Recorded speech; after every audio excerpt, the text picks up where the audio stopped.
Assalamualaikum warahmatullahi wabarakatuh.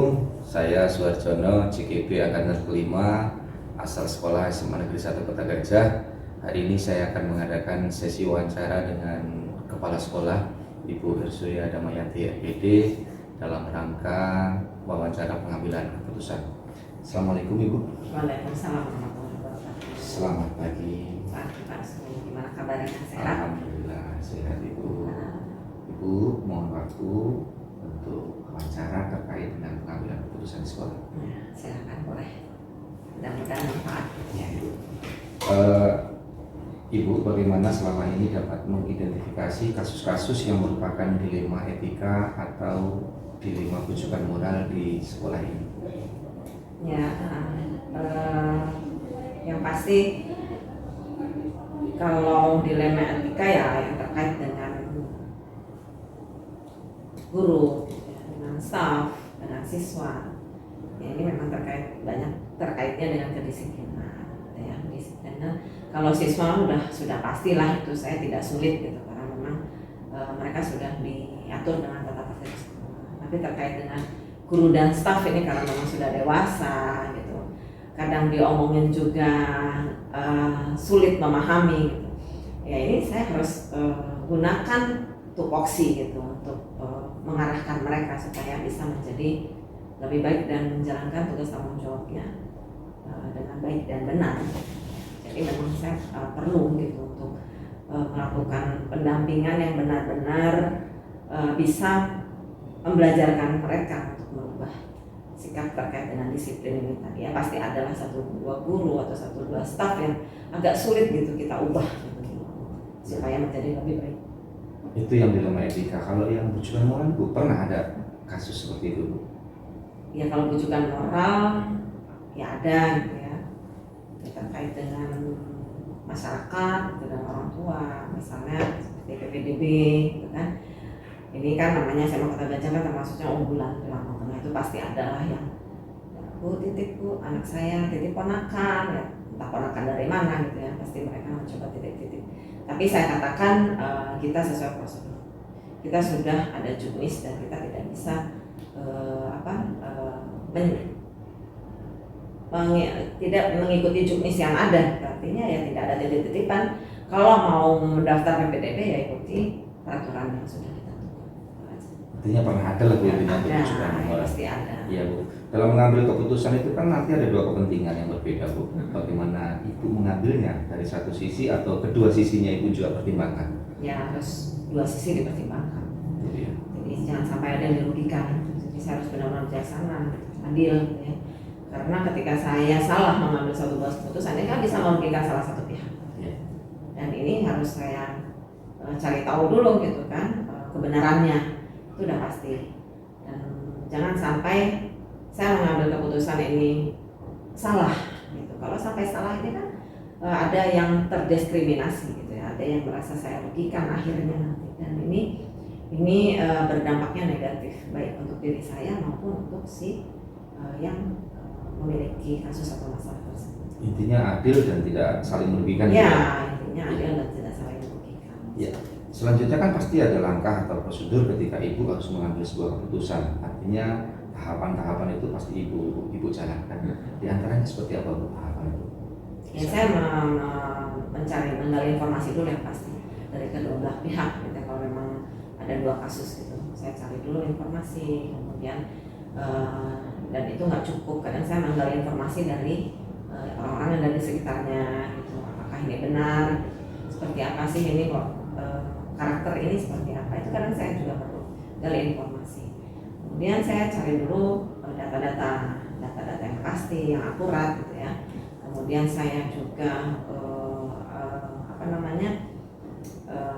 harus ada naungan payung hukum yang jelas gitu ketika saya mengambil keputusan. Saya akan membuka peraturan yang ada gitu ketika saya mengambil satu keputusan. Kemudian mengumpulkan data dan fakta yang relevan. Jadi jangan sampai ada yang dirugikan dari kedua belah pihak atau dari saya sendiri atau si yang memiliki masalah. Ya, setelah saya pastikan itu benar, data benar yang mana, yang salah yang mana, baru saya bisa mengambil satu buah keputusan. keputusan yang benar-benar bijaksana, artinya tidak merugikan siapapun. Keputusan yang saya ambil itu dan bisa diterima oleh kedua belah pihak. Jadi benar-benar harus bijaksana. Ini ya, kadang agak berat gitu ya. Kadang menurut saya baik, belum tentu menurut si yang memiliki masalah itu baik. Ini kadang-kadang yang menjadi dilema. Ya, saya mencoba memperhatikan tadi Ibu ada 4 tahapan, 4 langkah yang Ibu ambil untuk menentukan sebuah keputusan. Dari 4 langkah itu kira-kira mana Bu yang paling efektif? Yang paling efektif yang mencari data yang akurat gitu ya. Jadi ketika saya mengambil sebuah keputusan harus disertai dengan data-data yang benar-benar valid, akurat. Jadi tidak, saya punya dasar gitu mengambil. Mungkin termasuk saksi Bu ya? Ya, saksi pun saya butuh kalau memang ini melibatkan beberapa orang. Tapi kalau misalnya hanya masalah pribadi itu Mungkin terkait atasan dan bawahan gitu ya, hanya seperti itu. Tapi saya melihat prosesnya dia gitu. Proses kesehariannya.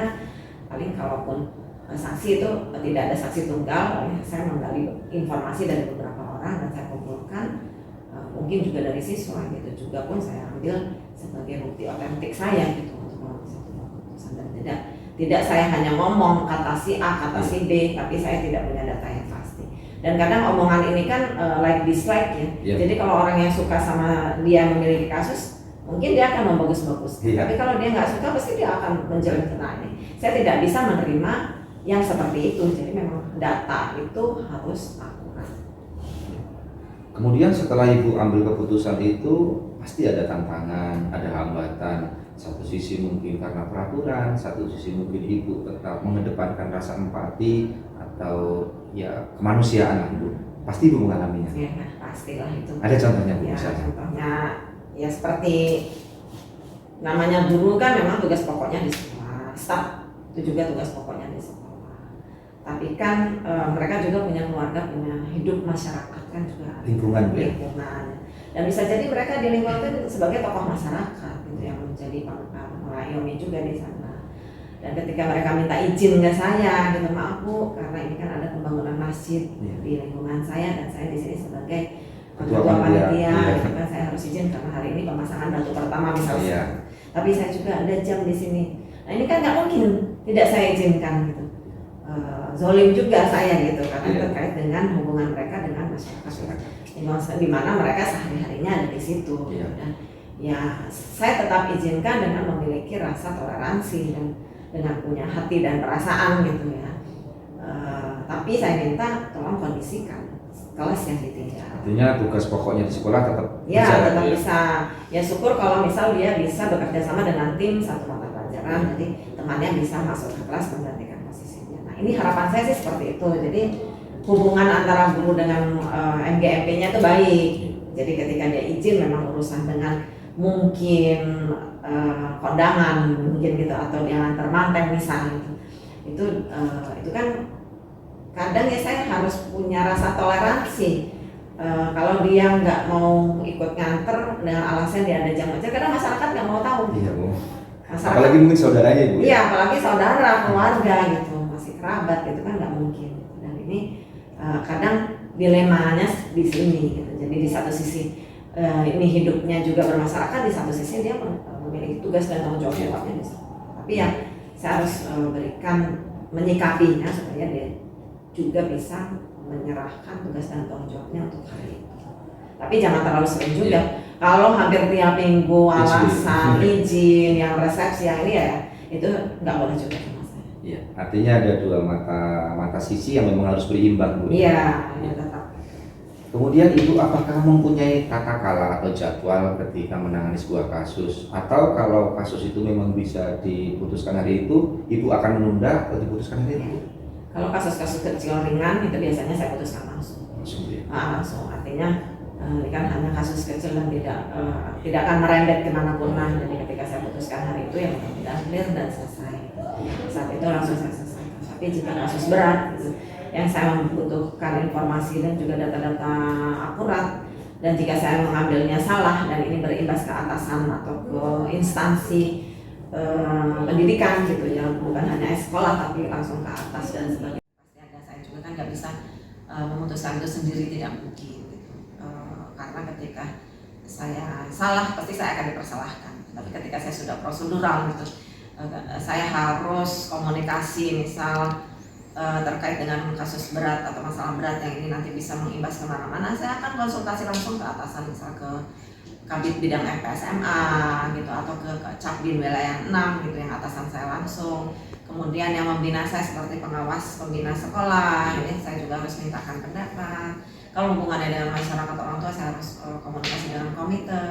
Saya juga harus komunikasi dengan tim manajemen sekolah yang memang selama ini membantu saya dan saya percayai. Jadi saya tidak akan, atau bahkan ada mungkin yang saya tuakan di sini yang bisa saya minta nasihatnya, kasih minta pertimbangannya. Pasti dia sudah punya banyak pengalaman gitu terkait dengan pemahaman lingkungan biasanya. Artinya memang ibu membangun sebuah hubungan dengan warga di sekitar sekolah yang ketika ada terjadi sesuatu masalah ibu ajak untuk bicara. Ya itu sudah pasti. Jadi saya tidak mungkin gitu saya memutuskan sendiri, itu kan kadang beda ya antara menurut kita gitu dengan menurut yang lain gitu. Dan ini kan harus saya kumpulkan semua data gitu, kemudian saya pertimbangkan gitu, terus semua masukan, nasihat, saran itu kan saya kumpulkan, saya pertimbangkan, nah baru saya ambil satu titik, ya saya ambil satu kesimpulan, oh berarti saya harus seperti ini. Nanti ini pun belum saya langsung putuskan, saya harus godok lagi gitu. Saya tanyakan lagi ke atasan, Bu bagaimana jika saya seperti ini, kira-kira salah tidak gitu. Karena kadang mungkin ada sebuah kasus yang sebenarnya di aturan itu ada, tetapi ketika kasus itu terjadi sepertinya aturannya menjadi abu-abu. Nah ya ada yang seperti itu ya, tapi ya tetap kita berpegang pada aturan. Pada aturan kita tetap berpegang pada, karena itu yang memperkuat kita untuk mengambil satu keputusan. Ini loh dasarnya memang saya mengambilkan berdasarkan, tapi kan ada sisi lain yang harus saya pertimbangkan juga, dan jangan sampai ini menjadi merugikan semua lah gitu, baik sekolah kita maupun ya ke atasan dan instansi di atas kita. Yang terakhir Bu, dari semua hal yang Ibu sampaikan dari awal sampai akhir, kira-kira pengalamannya seperti apa Ibu dari itu? Atau misalnya pembelajaran yang dapat Ibu petik dari kasus-kasus itu? Yang pertama memang saya harus mempertimbangkan data ya. Data-data itu harus akurat, harus pasti, kemudian harus disertai juga dengan dasar hukum yang ada. Uji kebenaran. Ya uji kebenaran itu kuat itu. Kalau sudah seperti itu kuat itu. Jadi saya kemudian sudah melalui proses juga. Gitu. Semua sudah melalui proses dan bukti fisik semua mendukung. Nah, ini kuat gitu ketika saya mengambil keputusan ini.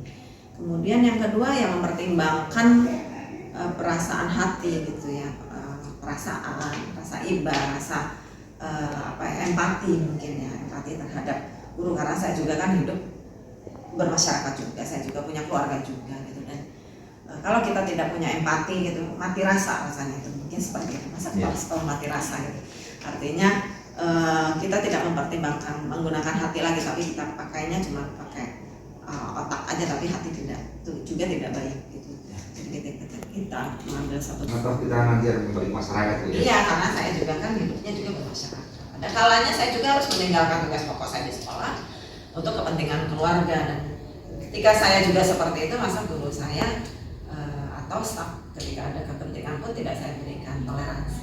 Jadi namanya tidak adil gitu ya, karena saya sendiri kadang kala masih juga seperti itu meninggalkan, ya itu tadi tidak meninggalkan tugas pokok, artinya ada yang diberi tanggung jawab lain, seperti saya meninggalkan, saya pasrahkan kepada atau saya berikan tanggung jawab kepada wakil kepala sekolah yang saya mendelegasikan. Ya, mendelegasikan, atau guru juga seperti itu. Ya. Baiklah Ibu, terima kasih dari awal sampai akhir.